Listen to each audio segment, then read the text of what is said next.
a lot of what this exhibit is about here this evening is about a lot of people getting together in a relatively small town and really making something beautiful out of that. And that's what we tried to capture in the Faces of Kerrville exhibit, and that's what happened in this project. But the star of tonight's event is a man who literally made this evening possible.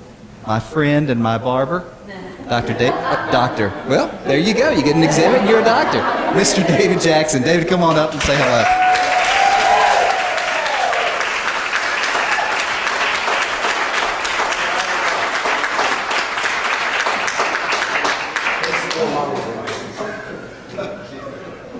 Just want to make sure we're okay. Okay, good. Hi, guys. I'll still say that I'm just a guy with a camera. And I think this really would not have been possible unless Dr. McCormick had not sat there and thought about what it was that I was doing. He actually asked me, do you really know what you're doing here? I said, well, most times I don't, but tell me, what am I doing? Ask me the same question. That's what he told me, that I was recording contemporary criminal history. I was like, no kidding. And so one thing led to another, and the next thing you know, my little project, which was that I had decided there at the Barbershop that Hollywood is not the only place on God's green earth where they can put stars on the wall. We have our own stars right here, thank you. And that was the project, was to fill up the Barbershop walls with our clientele, pictures that we took of it, because we're pretty proud of it. And Charlie was one of our customers, and he's going to be on the wall for sure. But anyway, I don't think I could have done this all by, in fact, I didn't do it all by myself. I do want to make sure that as you're looking at these pictures in here, I'm not the only one that took pictures, and I have to make sure that other people get mentioned, two in particular. One is Miss Victoria Bloom back here.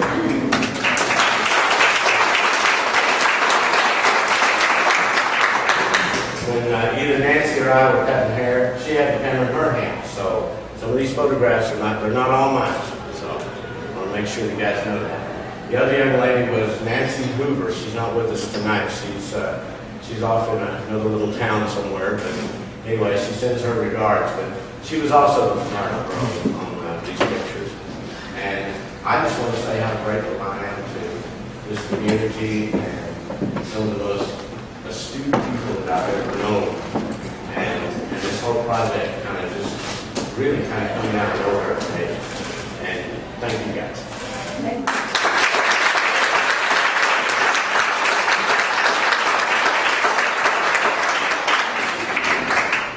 And there's David.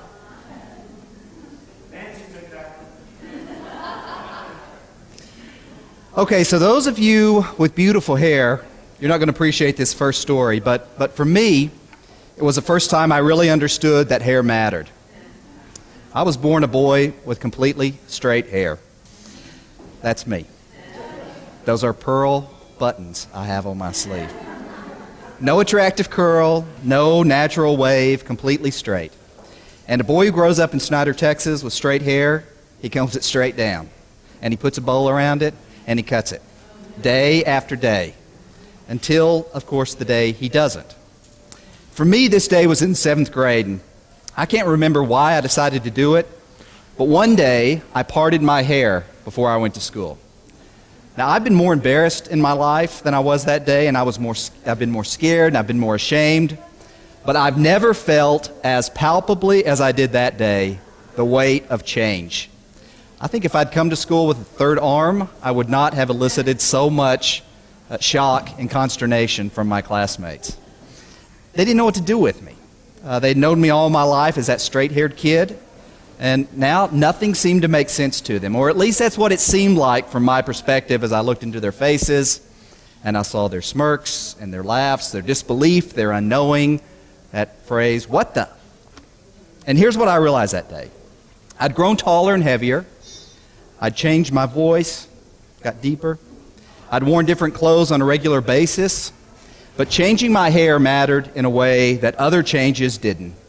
it was really my first glimpse into the significance of hair.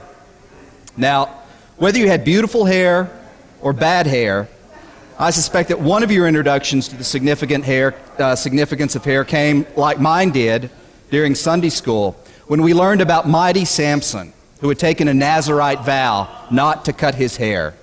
Mighty Samson, killer of lions and armies, who was seduced by Delilah and who revealed that his power lay in his lovely long hair, and who was betrayed by Delilah and her shears, as represented in this painting by Rubens. And then, of course, he got his eyes poked out. Now, that's a riveting story for a kid who, I think many of you would agree, sometimes found Sunday school just a little bit boring. But after hearing Samson's tale a few Sundays, it's hard to ever look at your hair with complete ambivalence again. So many people think that the story of Samson is actually an echo and a reflection of a much older traditional tale regarding the hairy man, or what some people call the wild man of the woods.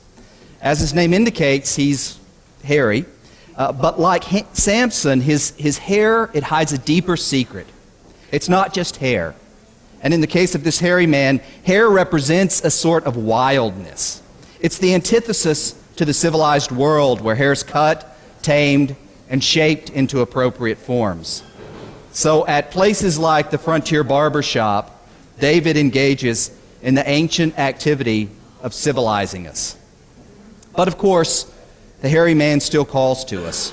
We don't want to really let our hairy man go. And because a hairy man inhabits that space where good boys and girls don't live, and because it's the land of hunters and criminals and hermits, and because it's beyond the reach of rules and conventions, it's that place where wild things are and where we want to be. Now, back in Sunday school, you'll remember that Jacob took his hairy brother Esau's blessing. He'd also gotten his birthright. And he did it by putting an animal skin in front of his blind father, and his father reached out and thought that hairy arm was Esau's. Now, the truth is this simply: Esau was just hairy. He was hairy literally, but he was also hairy because he was a hunter and he was a man of the desert, a real man's man, especially compared to his smooth-skinned brother, Jacob. Now, if you're like me, you kind of wanted Esau to take Jacob out back and smack him around with a big hairy fist. But the story taught us that however exciting all that hair may be, the time had come for hairy men to get trimmed. We might not like it, but our ultimate success in a civilized world comes from getting our hair cut and our wildness tamed. Medusa is a female type of hairy man. Her hair, of course, has been transformed into serpents. And she represents a woman who really didn't follow the conventions of society. And although in her case this happened as a rape, she dared to consort with the god of the sea, Poseidon. And she was punished by Athena for her impudence. She wandered in the wildness outside conventional society, and she did the things she was not supposed to do. And she became locked into tradition as a cautionary warning against traveling in that land and doing those things. So the hairy man would become transformed in the Middle Ages into what we call today the green man. And though still associated with wildness, in many ways the green man who's grown vegetation where hair once grew becomes associated more with virility and vitality. It remains such an image today and helps us keep in touch with that wild, hairy man that we've all buried in our unconsciousness. Now, these ideas bubble up in popular culture all the time, and explicitly in some films like Castaway, where Tom Hanks' character literally becomes transformed into a wild, hairy, sort of green man. He exists outside the civilized world, but at the same time, his primitive existence reveals his deeper humanity. We love to watch his relationship with his volleyball, that he calls Wilson, deepen and grow out on that island and in that wild. His increasing wildness, represented by his growing hair, connects him to the human condition in a way that he can't find again after his hair has been tamed. And so all of our hair has this deep and largely invisible mythological and traditional history, which helps us know that, cut it though we must, it is thick and luxurious with meaning and vitality. But even if hair's symbolic significance transcends our individual experiences and speaks to us on a deep unconscious level, hair's also firmly rooted within our individual and very conscious experiences. It is, for example, a marker of cultural identity. The Yanomami of southeastern Venezuela, for instance, shape and style their hair much differently than the Maasai of Kenya and northern Tanzania, who often tint their hair red. And the hair of all of these people are still different from the hairstyles of the Australian Aborigines. We all have hair, but we shape it and manipulate it in order to identify ourselves as belonging to a cultural group or cultural groups. And certainly, this is no less true for modern Americans than it is for tribal people. We, too, use our hair to express really how we belong. Now, the emotional power of this expression was highlighted in late November 1998 when a white teacher at a predominantly black school in Brooklyn found herself embroiled in a national controversy after using Kerrville Heron's children's book entitled Nappy Hair. She used it for her third grade class, and although Heron, the author, argued that this book was intended to be a celebration of nappy or kinky hair, many parents of the children in public school number 75 in Brooklyn found the book to be offensive and something that the African American community was trying to move away from, not embrace. The parents' argument was that nappy hair reflected a time that the community no longer was connected to, and trying to make students connect back to that time actually disconnected them from their contemporary local community. Certainly, a variety of subcultures you'll recognize from today use hair to mark identity too, whether it's a punk affiliation or a Rastafarian affiliation. Our hair even marks us as belonging to particular periods of time, and most of us, though not all of us, but we wish you would, most of us change our hairstyle over the course of time to illustrate our fit within that particular time period. There's a 60s look. Anybody want to guess what the 70s look is? Who? You got it, Farrah Fawcett Major. There's the 80s. Now don't laugh, that's coming back. As my wife Casey likes to say, that's all business in the front and a party in the back. The 90s. We also have a cultural sense of hair marking types, and we wear or we do not wear our hair in particular ways according to the type we want to be recognized as. So if we want people to type us as a slacker or a corporate climber, we style our hair appropriately. We understand the difference between a hairstyle signaling the seductress and a hairstyle signaling the dominatrix, and we confuse these at our own risk. Now, these images also suggest another key aspect of hair, and that's that it's sexually charged. Although this meaning is latent in the Grimm's version of the story, Rapunzel is really one of the best examples of how hair is sexually charged. In several versions of the story, again, not the Grimm's, Rapunzel's liaison with the prince is uncovered only after her pregnancy is revealed. When the witch discovers this, she cuts off Rapunzel's hair, hangs it out the window, and lays in wait for the prince to scale the tower again, after which she disposes of him. It's not hard to read Rapunzel's hair as representative of that womanhood which the witch, who almost always represents the stifling and or overprotective mother, that she protects and traps in the castle. And the witch alone is really allowed to use the hair to enter the tower, and it's the symbolic hair which ultimately becomes the downfall of the prince, who selfishly uses it for his own interest. It's a complex tale, but it's one piece of evidence, among other stories, that remind us that our hair is not just laden with meaning, but it is charged with meaning. And if you need more evidence of this, go back and read that Samson and Delilah story again. My guess is that your Sunday school teacher, like mine, left out all the sexy parts. But they're there. Of course, hair is one of the few body parts which commands its own genre of jokes. The dumb blonde joke. South Carolina's contestants for the 2007 Miss Teen USA pageant is emblematic of the live genre. And you probably have seen this on YouTube. This was the question she was asked. Recent polls have shown a fifth of Americans can't locate the U.S. on a world map. Why do you think that is?